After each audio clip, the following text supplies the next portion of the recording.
안녕하세요 여러분, 즐거운 주말입니다. 자, 어제 미국 증시는 상당히 좋은 모습을 보이며 마무리가 되었습니다. 다우, 나스닥 그리고 S&P 500까지 미국의 모든 증시가 상승으로 마감이 되었어요. 자, 그와 반대로 비트코인 시장은 이렇게 5일 연속으로 계속되는 하락이 찾아오고 있습니다. 자, 그리고 다음 주에는 특별한 이벤트가 있죠. 바로 미국의 옵션 만기일 이벤트가 여러분을 기다리고 있습니다. 미국 옵션 만기일 기간에 미국 증시가 조정을 받으면은 한국 증시 역시 추가적인 조정이 나올 수 있는데, 자, 과연 다음 주 한국 증시는 어떤 모습을 보여줄까요? 오늘 이 시간에 한번 알아보도록 하죠. 자, 그럼 먼저 해외 시황과 국내 시황 그리고 이번 주 특징주를 한번 살펴보도록 하겠습니다. 자, 그럼 먼저 해외 시황입니다. 자, 먼저 다우지수입니다. 어제 다우지수는 플러스 0.50% 상승으로 마감이 되었습니다. 장 초반부터 다우지수는 이렇게 상승하는 모습을 보여주었고 장중에 단 한 번의 하락도 발생하지 않았습니다. 특히 어제는 미국에서 소비자 심리지수가 공개가 되었습니다. 11월 미국의 소비자 심리지수는 66.8이 나왔습니다. 시장 예상치가 72.5였기 때문에 예상치를 하회하는 모습을 보여주었죠. 그래도 여러분, 미국의 소비자 심리지수는 고용지표라던가 혹은 제조 PMI 지수 같은 경제지표와는 다른 지표이기 때문에 그렇게 크게 신경을 안 써도 되는 그런 지표 중 하나입니다. 자, 그리고 어제는 미국의 10년물 국채 금리도 이렇게 상승하는 모습을 보여주었습니다. 미국의 국채 금리가 상승할 경우에는 은행주라던가 혹은 금융주들도 같이 상승이 나오는데, 모건 스탠리 같은 경우에는 어제 0.98% 상승이 나왔으며 금색 양말 골드만삭스 역시 이렇게 플러스 0.64% 상승으로 마감이 되었습니다. 자, 여러분, 우리나라 같은 경우에는 증시가 하락할 때는 배당주라던가 경기 방어주를 담아라, 이런 뉴스들이 많습니다. 특히 통신주라던가 혹은 금융주 같은 경우에는 대표적인 경기 방어주로 불리는데, 이번 주 같은 경우에는 한국이 옵션 만기일 때문에 이렇게 일주일 중에서 4일이 내렸습니다. 자, 그렇다면 경기 방어주 성격을 가진 은행주들의 모습은 과연 어땠을까요? 자, 기업은행의 주가를 보시면은 월요일 날은 잠깐 상승을 했다가 그 다음 날은 하락을 했고, 그 다음 날도 하락을 했고, 그 다다음 날도 하락을 했습니다. 그리고 결국 금요일에는 플러스 0.91%로 마감이 되었는데, 오늘 종가와 지난주 금요일의 종가를 비교해 보시면은 똑같습니다. 일주일 동안 하락이 하나도 발생하지 않았죠. 자, 그리고 은행주 중에서 가장 실적이 좋은 KB금융 같은 경우에는 과연 어떤 모습을 보여줬을까요? 네, KB금융 같은 경우에는 이렇게 보시면은 월요일 날은 하락하는 모습을 보여주다가 결국 종가에도 상승으로 마감이 되었고, 화요일 역시 상승으로 마감이 되었어요. 그리고 수요일도 상승, 목요일도 이렇게 하락하는 모습을 보여주다가 결국 종가는 상승, 금요일도 이렇게 상승하면서 일주일 동안 총 1,100원의 상승이 나왔어요. 자, 이렇게 보면은 장이 안 좋을 때는 은행주를 사야 되는구나 착각을 하게 됩니다. 시각적인 착각을 하게 되는 게 왜 그러냐면은, 자, 신한지주를 보실까요? 자, 보시면은 차트가 어떻죠? 예, 그냥 하방 차트죠. 자, 월요일 날 보죠. 상승한 것처럼 보이지만 결국 종가는 하락으로 마감이 되었고, 그 다음날도 아침에는 빵 쌌지만 결국 종가는 하락으로 마감, 그 다음날에도 아침에 빵 쌌지만 결국 종가는 0%, 그 다음날 상승하는 척 보여주고 종가는 마이너스 0.53%, 그리고 마지막 날 이렇게 플러스 0.81% 상승이 나왔지만 지난주 주가에 비교해보면은 결국 하락으로 마감이 된 거예요. 자, 하나금융지주 역시 똑같은 모습을 보여주었어요. 자, 일단은 하나금융지주는 다른 은행주들이 월요일날 쏠 때 혼자 내렸습니다. 그리고 다른 은행주들이 화요일날 내릴 때 얘 혼자 올랐습니다. 완전 청개구리죠. 그런 다음에 주가가 쭉쭉 우상향을 했으면 좋겠는데, 그 다음날에도 잠깐 오른 척 하다가 결국 마이너스 1%, 그 다음날에도 오른 척 하다가 결국 마이너스, 그리고 금요일날 찔끔 올랐는데, 이렇게 따져보면은 지난주 금요일날 주가에 비해서 결국 종가는 하락으로 마감된 걸 알 수가 있죠.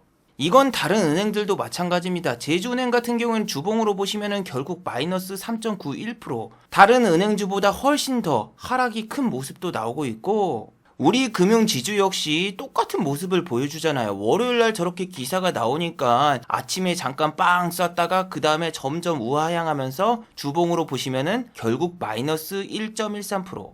그래서 뭐 유튜브 채널이라던가 혹은 증권 방송 이런 데서도 너무 단편적인 모습만 보여주죠. 은행주의 1등과 2등주만 보여주고, 자 봐라, 이렇게 지수가 내리는데도 경기 방어주 같은 경우에는 상승이 나온다, 이렇게 얘기하시는 분들이 많아요. 물론 이건 여러분 거래량 때문입니다. 시장 참여자가 낮기 때문에 지금은 1등과 2등주에만 그나마 수급이 쏠리고 나머지 3등, 4등주에는 전혀 수급이 몰리지 않습니다. 자, 이거는 코스닥의 거래량인데 여러분 어제 보셨나요? 어제는 지수가 1.65%나 상승이 나왔죠. 하지만 코스닥 거래량 같은 경우에는 올해 들어서 가장 최저치를 기록했어요. 시장 참여자가 이렇게 적으니까 외국인이랑 기관이 이때다 싶어서 이렇게 지수를 빵 올리는데, 반대로 말하면은 시장 참여자가 없었기 때문에 개인 투자자분들은 수익 나신 분들이 거의 없었다는 얘기예요. 그나마 금융 섹터에서 가장 상승률이 높았던 종목이 바로 카카오뱅크인데, 카카오뱅크는 카카오페이와 완전히 다른 길을 걸었습니다. 자, 카카오페이 같은 경우에는 상장하자마자 5일 동안 계속 하락만 했고, 지금도 보시면은 이번 주에 상승이 나오긴커녕 계속 밑바닥만 구르고 있었죠. 자, 그런데 카카오뱅크 같은 경우에는 이번에 보호예수 물량이 풀리면서 이렇게 하락이 나왔는데, 이번 보호예수 물량 같은 경우에는 그렇게 크지 않았기 때문에 저 정도밖에 타격이 입지 않았지만, 여러분들 다음번에 있을 보호예수 물량은 정말 어마어마해요. 지난번과 비교하면서 지난번에도 보호예수 물량이 있었는데 올랐다, 이렇게 생각하면 절대 안 됩니다. 이번에는 고작 보호예수 물량이 1%대밖에 안 됐지만 다음번에 나가는 보호예수 물량은 최소 2%대. 그리고 이게 밑에서 이렇게 내려왔다가 올라왔다고 해도 결국에는 주가가 회복이 안 됐어. 그리고 중요한 게 뭐냐면은 저렇게 주가가 회복되기 전으로 돌아가기도 상당히 힘든 게, 그 위에서 공매도를 어마어마하게 많이 쳐놨습니다. 주가가 빠진 다음에 얘네들이 전부 상한했으면은 그나마 다행이겠지만, 대차 잔고가 감소가 되는 게 아니라 오히려 잔고가 늘어나고 말았죠. 자, 그리고 여러분, 우리는 학습 효과라는 어마어마한 무기가 있는데, 지난번 우정사업본부에서 블록딜을 진행한 다음에 주가가 급락이 나왔을 때도 이렇게 고점에서 공매도를 많이 쳤었어요. 그런데 그때도 주가가 이렇게 빠지다가 다시 올라가는 척했다가 다시 빠진 거야. 제 개인적인 생각이지만 여기서 공매도 친 물량은 여기 아니면 여기서 이미 어느 정도 상한을 했을 거예요. 그래서 이렇게 주가가 빠진 다음에 다시 올라올 때 위쪽에서 다시 공매도를 칩니다. 왜냐면은 얘네는 보유예수 물량이 언제 나오는지 우리도 알고 쟤네도 알고 다 알고 있기 때문에, 그 물량이 나왔을 때 미리 위에서 공매도를 치고 이렇게 빠지고 다시 이런 데서 상한했다가 올라오면은 이런 데서 다시 공매도 치고 또 뺄 가능성이 농우 바이오처럼 농후하다고 봐요. 자, 그리고 여러분, 미국의 나스닥 같은 경우에도 어제 무려 1%나 상승이 나왔어요. 특히 어제는 나스닥에 상장되어 있는 테슬라가 이렇게 마이너스 2.83% 하락이 나왔는데도 불구하고 나스닥은 이렇게 크게 상승이 나왔죠.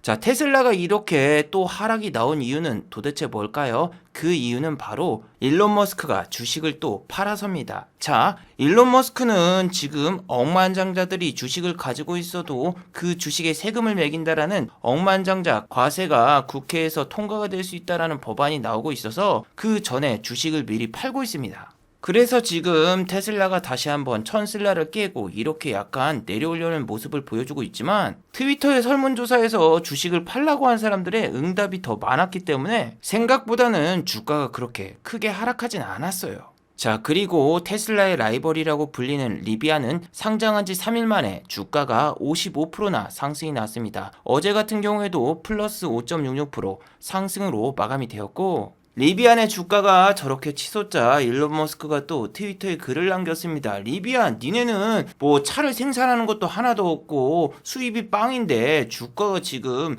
저렇게 오르는 게 이게 말이나 되냐, 이런 식의 뉘앙스의 글을 남겼어요. 그래서 일론 머스크 같은 경우에는 리비안을 저격하는 글을 자주 남기는 것으로도 유명한데, 니네는 아직 시험대에 올라야 된다, 리비안은 적자 기업이다, 흑자를 달성할 때까지 시험대에 올라야 된다, 이런 식의 트위터를 상당히 많이 남겼습니다. 자, 그런데 테슬라 같은 경우에도 탄소 배출권 때문에 2006년 창사 이후 올해 처음으로 흑자 달성에 성공했어요. 저런 걸 보면 참 일론 머스크도 대단한 사람입니다. 자, 그리고 과수원 관련주죠. 애플 역시 플러스 1.43% 상승으로 마감이 되었으며 얼굴책 과거의 페이스북이죠. 메타 역시 플러스 4.01% 상승이 나왔습니다. 이렇게 미국의 빅테크 기업들이 갑자기 주가가 상승한 이유는 딱히 없습니다. 실적을 발표하거나 호재의 뉴스가 나온 회사도 없었습니다. 그냥 주식이 3일 동안 내려서 저가 매수세가 들어온 것 뿐이죠. 자, 그런데 여러분, 다음 주에는 미국이 옵션 만기일이 있습니다. 옵션 만기일 전에 약간의 주가를 상승시켜서 이렇게 매수세를 유혹한 다음에 다우든 나스닥이든 S&P든 다음 주에는 조정을 조금 줄 수도 있다라고 생각을 합니다. 솔직히 너무하죠. 한 달 중에서 일주일을 제외하고 대부분 다우와 나스닥 그리고 S&P 500은 신고가를 기록하면서 상승이 나왔죠. 하지만 아시아 국가와 신흥국 증시 같은 경우에는 디커플링이 되면서 주가가 연일 지지부진했습니다. 중국의 상하이 종합지수도 이렇게 횡보세가 지속되었으며 헝다그룹 파산 이슈 때문에 홍콩 항생지수 역시 지수가 지지부진한 모습을 보여주고 있죠. 그런데 여러분, 독일이라던가 프랑스 차트를 보시면 정말 멋지죠. 이렇게 양봉만 계속 나와 있는데 차트를 자세히 보셔야 됩니다. 이렇게 빨강색으로 나와 있어도 종가를 보시면 마이너스예요. 마이너스. 예. 물론 독일과 달리 프랑스 같은 경우에는 바게트빵을 많이 먹어서 그런가 이렇게 무슨 다우와 나스닥보다 상승률이 더 큽니다. 프랑스 하니까 갑자기 생각나는데 이 코다리19 바이러스가 터지기 전까지만 해도 저는 전 세계 해외여행을 정말 많이 다녔고 이렇게 프랑스도 다녀왔었어요. 자, 그리고 여러분, 유럽 같은 경우에는 물도 돈 주고 사 먹어야 됩니다. 그래서 목이 너무 말라가지고 제가 이렇게 프랑스에 목마르트 언덕도 다녀왔는데 여러분, 그 프랑스는 역시 동물을 너무 사랑해서 그런가요? 길거리에 진짜 개똥들이 너무 많은 거야. 근데 이걸 안 치우고 그냥 가. 개가 똥을 싸우면은 그걸 치우고 가야지. 무슨 시민 의식이 동남아보다 더 안 좋아요. 제가 이렇게 태국을 가서 영상을 찍어서 직접 보여드렸지만 태국 같은 경우에는 강아지들이 이렇게 똥을 싸면 그걸 치우는 게 아니라 그 위에다가 나무 판자를 살짝 얹어놔서 이 똥을 안 밟게 만들더군요. 근데 프랑스는 그런 게 없어요. 그냥 길거리에 똥을 싸든 뭘 하든 오줌을 싸든 가만히 놔두고 이러니까 또 파리가 엄청나게 많이 꼬여가지고 길거리에 진짜 파리가 너무 많거든요. 그래서 여러분, 프랑스 수도가 파리인 거예요. 파리가 많아서. 자, 그리고 다음 주 금요일이 미국의 옵션 만기일인데 그렇다면 여러분, 한국 증시 같은 경우에는 미국 증시를 따라서 또 미국 증시와 커플링이 나올까요? 한국 증시는 미국이 하락할 때는 귀신같이 따라가면서 이렇게 급락이 나왔고 미국 증시가 이렇게 52주 신고가를 가면서 급등이 나올 때는 오히려 이렇게 장 초반에 플러스 1%까지 갔다가 마이너스로 마감이 되면서 디커플링이 됐거든요. 그러면은 다음 주도 만약에 미국 증시가 조정이 오면은 한국 증시는 미국 증시의 악재를 받아서 또 하락을 할 것인가 아니면은 우리는 많이 조정을 받았으니까 이번엔 반대로 디커플링이 될 것인가 이렇게 고민하고 있으신 분들이 정말 많을 거라고 생각이 돼요. 저 같은 경우에도 아직 여자친구도 없고 애인도 없고 와이프도 없는데 무슨 커플링을 미국 증시하고 이렇게 맞추는지 진짜 모르겠습니다. 저는 개인적으로 다음 주 월요일 한국 증시가 그렇게 나쁠 것으로는 생각이 되질 않아요. 지난주 금요일 같은 경우에는 4일 내내 내리다가 외국인과 기관이 그나마 양심이 있었는지 이렇게 1% 이상 코스피와 코스닥을 상승을 시켜주었는데 제가 외국인 투자자와 기관 투자자라면은 코스피를 다시 한번 3천 근처까지 유혹을 하고 코스닥도 1000포인트를 지지해주는 걸 만들어줘서 이 실종된 거래량을 부활시켜야죠. 지금 코스닥 코스피 거래량이 연중 최저치이기 때문에 공매도를 치고 싶어도 공매도를 쉽게 칠 수가 없어요. 무슨 이야기냐면은 지난주에 급등이 나왔던 카카오뱅크 같은 경우에도 보시면은 공매도 수량이 없어요. 거의 이게 뭐야, 자릿수가 이렇게 적을 수가 없어. 근데 상승률 대비해서 거래량을 보세요. 카카오뱅크 보통 5% 올리려면은 이 정도 거래량이 터져야지 올라가요. 이 정도 거래량이. 그런데 이제 주가가 너무 많이 빠지니까 카카오뱅크 9층이라던가 8층에 물려 계신 분들 같은 경우에는 상한가에 도착을 해도 본인 본전에 안 와. 그러면 어떻게 할까요? 그냥 호가에다 아무것도 안 걸어놓고 가만히 놔둡니다. 그러면은 위에 호가창이 얇아지기 때문에 생각보다 자금이 많이 안 들어와도 급등이 나오게 되죠. 그리고 공매도라는 구조는 어떻게 돼 있다? 공매도는 위에 호가에다가 걸어놓고 그 물량을 누군가 사줘야 되기 때문에 공매도를 체결할 수 있는 거예요. 그런데 개인 투자자분들 누가 지금 카카오뱅크를 매수하겠습니까? 지금 옵션 만기일에다가 카카오뱅크 장기 투자해봤자 3개월 뒤에는 더 큰 보호회수 물량이 풀리면서 때려 맞을 텐데 누가 미쳤다고 이거를 시장가로 긁거나 위로 사겠습니까? 그냥 밑에다가 던지지. 그리고 여러분, 어제 영상에서도 여러분들께 자세히 설명을 드렸지만 JP모건이라는 창구가 매수를 대량으로 하면은 그 다음날 아침부터서 그냥 패대기를 치는 전형적인 쓰레기 같은 모습을 보여주는 창구가 있다, 이렇게 말씀을 드렸었죠. 그런데 지금 카카오뱅크 매수 창구 1위가 JP모건이네? 응? 거기다가 2위는 모건 서울이야. 요즘 JP모건이 장난치는 거 개인 투자자분들도 다 알기 때문에 JP모건이 상위에 떠 있는 거는 개인 투자자분들이 잘 던져. 그러면은 개인 투자자분들은 그냥 위에다가 주식을 걸어 놓으면서 매도를 하거나 아니면 밑에다가 주식을 던지지, 누가 미쳤다고 이 위에 있는 호가를 잡아먹으면서 주식을 삽니까? 그래서 어제는 공매도를 안 친 게 아니라 공매도를 못 친 거라서 이렇게 공매도 수량이 5천 주밖에 안 되는 거예요. 제가 만약에 다음 주 외국인과 기관이다? 그러면은 나는 막 선물을 1조 원 가까이 살 거야. 그래서 선물 막 대량으로 매수하면은 개인 투자자분들의 투심도 어느 정도 일어날 것으로 보이고, 또 현물도 어느 정도 매수하는 모습을 보여주면서 네이버 뉴스에 돌아온 외국인 옵션 만기일 이후 이 종목을 대량으로 매수했다, 이런 식으로 광고성 기사를 빵빵 띄우는 거예요. 보세요 여러분, 제가 농담하는 게 아니라 항상 이렇게 기사를 씁니다. 돌아온 외국인, 돌아온 외인, 연말엔 이 종목을 사라, 지금 외국인이 대량 매수했다.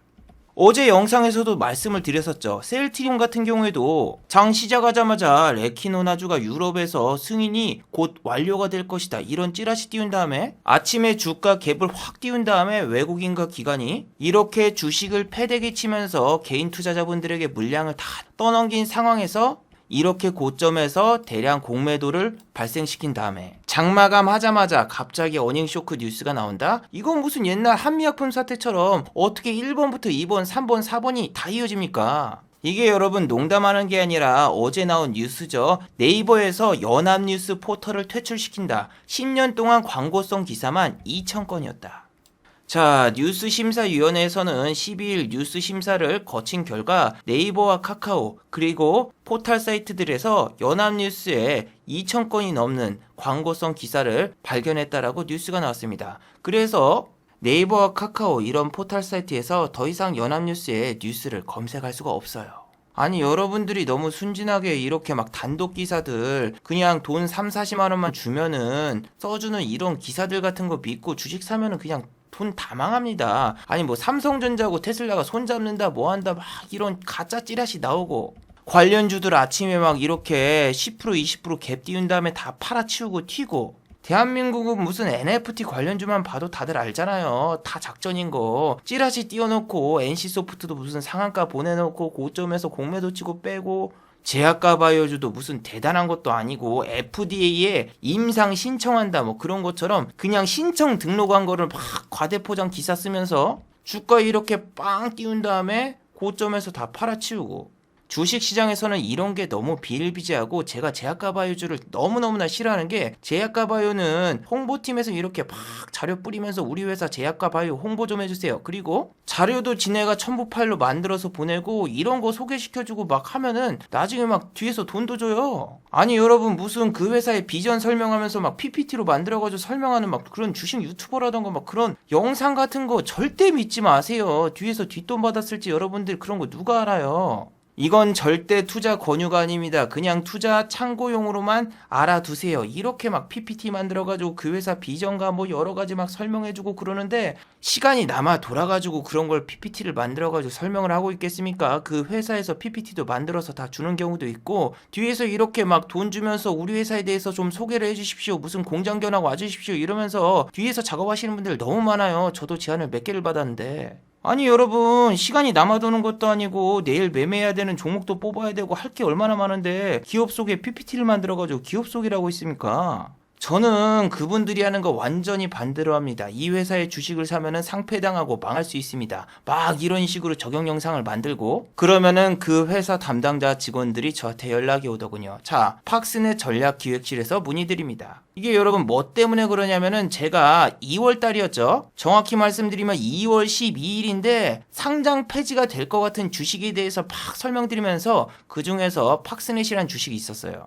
항상 상장 폐지가 되려는 주식들 같은 경우에는 저렇게 담당자가 연락이 오는데 우리 회사는 재무가 좀 안 좋지만 다음번에 무슨 수출을 하기 때문에 무조건 상장 폐지가 안 된다. 정정 기사를 내달라. 정정 영상을 찍어달라. 막 이렇게 얘기를 하고 막 돈을 준다고 얘기도 하는데 여러분들 정확히 6개월 뒤에 팍스넷은 정말로 상장 폐지가 되었고 정리 매매까지 진행이 완료가 됐어요. 제가 만약에 뭐 정정 영상을 찍거나 이 회사는 알고 보니까 괜찮습니다 이렇게 얘기를 다시 했었다라면은 저는 진짜 매장을 당했었겠죠. 아니 기업 탐방 오라고 하는 회사들이 재무제표가 제일로 썩었고 제일로 의심적인 회사들이야. 그래서 여러분 주식시장은 진짜 지저분하고 진짜 막 단물 쏙 빼먹으려고 하는 애들이 너무 많은 그런 곳입니다. 아니 연합뉴스를 왜 10년 동안 가만히 놔뒀는지 솔직히 이것도 저는 좀 이해가 안 갑니다. 자, 그리고 어제 영상 댓글에 이런 댓글이 있더군요. 요즘에 매매를 하다 보면은 갑자기 5%에서 7% 매도 폭탄 매물이 나오는 경우가 많은데 이걸 어떻게 피하나요? 뭐 이런 댓글이었는데 이 문제는 여러분 1차원적으로 생각을 하셔야 되는 거예요. 5%에서 7%에서 폭탄 매물이 나오는 게 중요한 게 아니라 왜 갑자기 그 지점에서 주가가 확 빠질까? 자, 어제처럼 코스피와 코스닥 지수가 이렇게 크게 상승이 나왔는데도 아침에 확 빠진 종목들이 분명히 있었죠. 예를 들면은 카카오게임즈.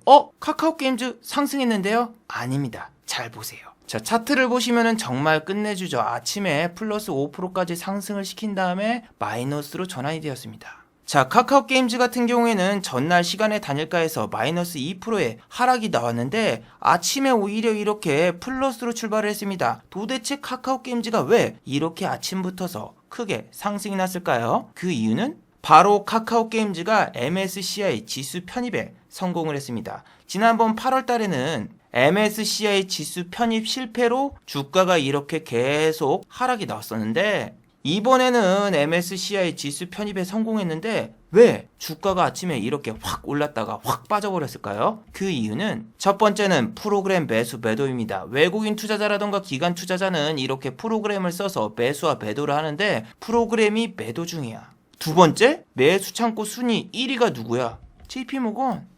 자, 카카오게임즈 같은 경우에는 지난번에도 보시면은 여기서 10%까지 상승이 나왔어. 근데 매수 창고가 그때도 JP모건이 상위에 떠 있었거든요. 그걸 보자마자 개인들이 던졌는지 아니면 외국인 기관이 던졌는지 갑자기 이렇게 투매가 나오면서 빠졌단 말이야. 그리고 장중 매동을 봐봐. 기관이 팔고 있어. 거기다가 무슨 날입니까? 금요일이잖아요. 12일의 금요일. 아주 불길한 날이죠.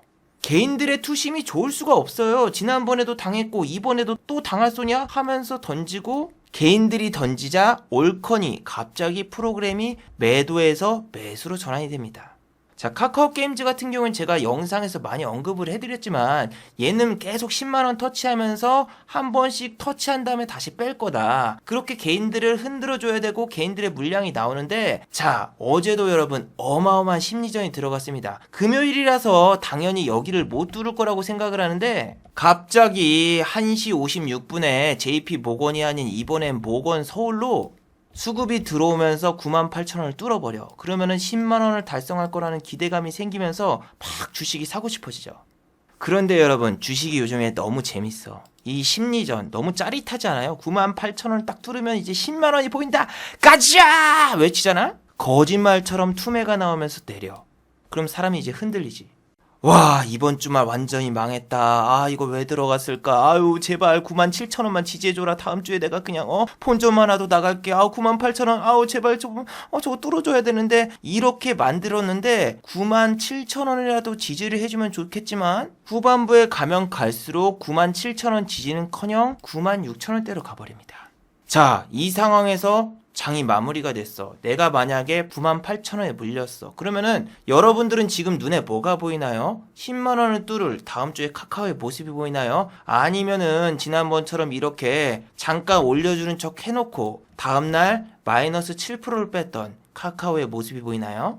어제 영상에서 말한 다날도 똑같단 말이에요. 분명히 신고가를 돌파할 수 있는 수급가, 충분한 자금이 있었는데도 불구하고 개인 투자자분들에게 위협가 그리고 또 물량을 털어내기 위해서 절대 신고가를 돌파하지 않고 96,000원을 뚫었는데도 결국 종가는 96,000원도 아닌 94,000원으로 맞춰놨단 말이야. 그리고 난 다음에 어떻게 했어? 주가를 시작하자마자 바로 빼버리면서 결국 9,000원도 치지 못하고 8,980원으로 마무리. 거기다가 전날에 외국인 투자자 창구로 들어온 대량의 수급도 단 하루 만에 먹튀. 어마어마한 상실감과 좌절감이 찾아옵니다. 그래서 여러분들이 일단은 5%에서 7% 급등 후에 빠지는 걸 그걸 어떻게 피하는 게 중요한 게 아니라 일단은 저걸 빼는 이유를 알아야죠. 개인 투자자분들의 물량을 다 털어내기 위해서 저렇게 작업도 치고 고점까지 올려서 공매도를 치기 위해서 여러분들을 유혹하는 이 두 단계의 이유가 있기 때문에 여러분들이 돌파 매매를 안 하면 돼요. 돌파 매매를 해가지고 이런 데서 자꾸 막 무리하게 들어가니까 그 다음날 이렇게 빠지면은 잠도 못 자고 주말도 진짜 기분 더럽게 보내야 되는데, 최근 트렌드는 외국인 투자자와 기관 투자자가 개인 투자자분들을 완전히 겁에 질리게 만들면서 진짜 반등이 안 나오겠지 하는 순간에 확 올립니다. 어제 비덴트 보셨어요? 15%가 올랐는데 아침에 얼마만큼 빠졌습니까? 마이너스 11.45%. 하방 VI 걸린 거 제가 분명히 제 눈으로 확인을 했었고, 개인 투자자분들 다 털어먹고 장막판 20분 남겨놓고 이렇게 팍 막판에 금요일날 올리는데, 여러분 지금 이거 따라 들어갈 수 있나요? 동시효과 때 들어갔으면 시간에서 밀려가지고 다음 주 개파락으로 출발할 가능성이 높아요. 이게 여러분 장막판 2, 3분 전에 이렇게 확 올렸기 때문에 개인 투자자분들이 이런 거 잘 못 들어가요. 그리고 여러분이 생각해봐도 너무 무섭지 않나요? 아침에 마이너스 11%면은 그냥 툼에 맞은 거랑 똑같은데 마이너스 11에서 마이너스 20% 가는 게 더 쉽지 어떻게 플러스로 올라갈 걸 생각을 해요. 근데 여러분 지금은 반대로 해야 돼요. 갈 것 같은 자리가 오히려 안 가고 안 갈 것 같은 자리가 오히려 갑니다. 제가 아침에 비덴트를 사봤으면 정말 대박이었을 텐데 저는 안타깝게도 갤럭시를 건드려 봤습니다. 왜? 제 휴대폰이 갤럭시라서. 근데 여러분 여기서 진짜 재밌는 사실도 있고 안타까운 사실도 있어요. 자, 저 같은 경우에는 갤럭시아 머니트리라는 종목을 여기서 사서 15,500원을 뚫기 힘들 거라 생각하고 15,400원에 매도를 했어. 근데 내가 매도하자마자 바로 이렇게 뿅 하고 올라갔어. 그래서 만약에 내가 여기서 추격 매수에 들어갔다? 그럼 저는 큰 손실을 보는데, 여기까지 올라갔다 바로 빠지는 거 보고 휴 살았다 하고 좋아했더니 다시 이렇게 올려버리는 거야. 그러면은 아씨 2번 매매할걸. 그리고 여러분 이 호가창을 보시면 알지만 큰 돈으로는 여러분 절대 매도를 하면 안 돼요. 왜냐면은 이거는 수익률로 승부를 하는 거야. 적은 돈을 넣어도 아까 비덴트처럼 갑자기 막 10% 20% 이렇게 올라가 버리면은 100만원을 넣어도 20%가 올라가면은 얼마입니까? 예, 20만원인 것처럼 적은 돈으로도 수익률로 커버하는 그런 매매법인데 이게 금요일이라서 좀 안 통하더군요. 갤럭시아 머니트리 같은 경우에는 제가 여기 위 호가창이 이렇게 만주가 안 걸렸었단 말이야. 한 몇천 주밖에 안 걸려 있었어. 근데 갑자기 여기서 투매가 나오거나 여기서 매수하는 애들이 이렇게 나오더니 여기서 매수한 애들이 한두 호가 먹고 튀려고 하니까 위에다가 호가를 걸면서 이렇게 호가창이 두꺼워지기 시작한 거예요. 쟤네들을 보니까 제가 여러분 정서 불안에 걸릴 수밖에 없죠. 아이씨 얘네 한두 호가 먹고 먹튀하려고 하네. 내가 먼저 나가야 되겠다 하고 그냥 난 여기서 나가고, 나가자마자 이렇게 슈팅이 나왔는데 결국엔 여러분 주가가 어떻게 됐나요? 예, 본인들이 너무 주식을 많이 사가지고 이거를 받아주는 애들이 있어야 되는데 밑에 호가창이 얇아가지고 받아주는 사람이 없자 주가가 그냥 투매가 나와버리죠. 봐봐, 밑에 호가가 얇아가지고 이렇게 막 만주 2만주 막 던졌는데 그냥 15,000원 깨지고 막 나락으로 가잖아요. 그래서 이 종목 같은 경우에는 제가 안 팔고 종가까지 홀딩을 했으면 마이너스 3%인데 비덴트 할걸. 그런데 지금은 저렇게 완전히 저점에서 들어가는 게 승률이 더 높아요. 보세요. 대주전자 재료 같은 경우에도 막 얼마야? 11만 2천원까지 올렸는데 얘를 그 다음날 얼마까지 뺍니까? 8만 8천원까지 빼. 9만원도 아니고 10만원도 아니고 요거 8만 8천원까지 간다? 못 버텨. 던지니까 올라가. 그리고 다시 쭉 올려. 근데 쭉 올려가지고 너무 좋아했는데 다시 올리는 척하고 9만원대까지 빼봐봐. 그러면 또 좌절을 해. 근데 좌절했는데 그 다음날 또 이제 좌절하니까 쭉 끌어올리고, 또 끌어올리자마자 이렇게 쭉 다시 빠지고, 또 다시 10만원 깨버리고 99,000원까지 간 다음에 그 다음에 또 올려. 이런 거 보면 여러분들 참 주식이 재밌지 않나요? 그리고 대주전자 재료를 지난주 금요일날 샀다? 시간에서 마이너스 3.77% 폭락. 개인 투자자분들 니네들은 절대 위에서 들어오면 수익을 주지 않고 신고가 절대 안 보낼 거야. 니네는 다 털려야 돼. 니네 이런 데 밑에서 잡을 수 있어? 이렇게 말하는 것처럼 외국인 투자자와 기관 투자자들이 철저하게 단타로 승부를 하고 있기 때문에 우리는 저렇게 저 밑에서 투매가 나왔을 때라던가 저렇게 저점이 나왔을 때 공략하는 게 오히려 승률이 더 좋습니다. 그래서 막 고점에서 저렇게 막 5%, 7%, 10%막 급락 나오는 거 땡큐 베리 마치. 자, 버키 스튜디오 고점 대비해서 7% 빠졌죠. 이거 들어갈 수 있나요? 요 밑에서? 네, 이런 자리에서 들어는 가봤어요. 근데 들어간 게 중요한 게 아니라 뭐가 중요하다? 예, 제가 백신 맞아가지고 백신 휴지증 때문에 장기간 집중을 할 수가 없어서 종가까지 버틸 수도 없었고 이거는 연습 매매이기 때문에 비중도 그렇게 크게 실을 수가 없어요. 물론 저 같은 경우에는 공매도가 지금 85%의 비중을 차지하고 있기 때문에 지난주에 공매도를 풀로 쳤던 애들을 익절을 안 하면은 제가 주식 비중을 늘릴 수가 없어요. 그리고 여러분 투매 잡기는 이런 거는 절대 하는 게 아닙니다. 세미시스코에 얘는 29.97% 상한가까지 갔다가 종가가 21.21%로 마감이 되었는데 추가 상장 뉴스가 장 끝나고 나와서 시간에서 또 빠졌단 말이에요. 얘를 뭐 상따를 했거나 중간에 투매 잡기를 했거나 뭐 했으면 무조건 망했습니다. 자, 마지막으로 한번 정리해 보도록 하겠습니다. 1번, 다음 주는 미국의 옵션 만기일입니다. 미국의 옵션 만기일이 시작되면은 한국과 비슷하게 다음 주에 미국 증시도 너무 올랐기 때문에 조정을 줄 수가 있습니다. 그럴 경우에는 한국 증시도 커플링이 이어질 수 있기 때문에 꼭 주의하시기 바랍니다. 자, 두 번째, 돌파 매매는 지금 절대로 하지 마시길 바랍니다. 다날, 비덴트, 그리고 카카오게임즈 등 지금은 돌파 매매 구간까지 꼬셔놓고 다 패대기 치면서 던졌습니다. 이런 종목들이 투매가 나오는 구간에 들어갔으면 오히려 더 큰 수익을 얻을 수 있었는데 지금은 투매가 나오는 구간에서 접근하는 게 돌파 매매보다는 수익률이 더 좋으니 한번 연습해 보시길 바랍니다. 자, 유튜브 광고도 끝까지 시청해 주시면은 정말로 고맙겠고 좋아요와 구독하기도 많이 눌러주시면은 정말로 고맙겠습니다. 아, 그리고 또 어제 생방송 전에 저를 후원해 주신 정말 고마운 분들이 계셨네요. 네, 제 유튜브 영상 밑에 있는 투네이션 후원하기 버튼을 눌러주시면은 저를 후원해 주실 수 있는데 인치호님 후원 1,000원 정말 감사드립니다. 자, 다들 수고하셨고 즐거운 주말 되시기 바랍니다. 다들 수고하셨습니다.